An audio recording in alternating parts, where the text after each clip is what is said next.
Le gouvernement congolais investit, les initiatives se multiplient et surtout, avec bonheur, atterrissent in fine chez l'actuel ministre en charge de la formation professionnelle arts et métiers, John Tumba. Aux côtés de son adjoint, dans ces nouveaux ministères Jean-Marc Ambinga, ils enregistrent le projet pouvant aider à adapter le capital humain congolais pour la production d'un travail de qualité en professionnel.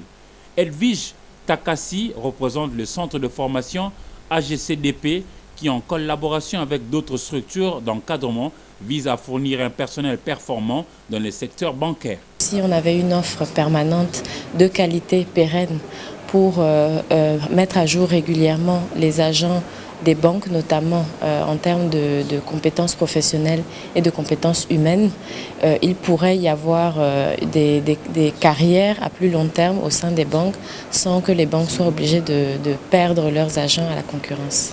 Une autre Congolaise déclare avoir fait ses preuves au Congo-Brazzaville avec des résultats probants.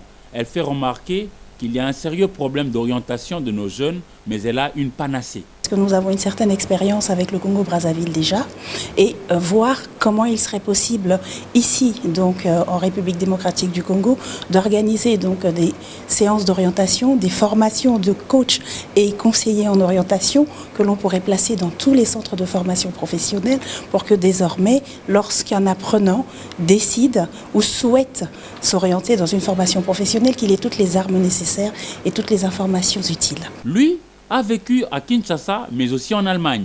Il dit revenir au pays pour surtout s'occuper des jeunes gens désœuvrés.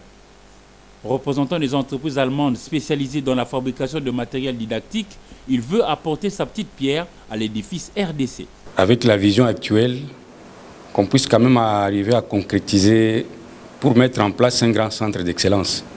Parce que le Congo, c'est un grand pays, on ne peut pas simplement rester là sans qu'il y ait quelque chose. L'histoire renseigne que dans les années 70, un prêtre catholique, Père Bifalo, avait réussi à utiliser positivement les talents et l'énergie de plusieurs jeunes gens oisifs, devenus ensuite des étoiles pour le Grand Zaïre. Le même exploit est possible.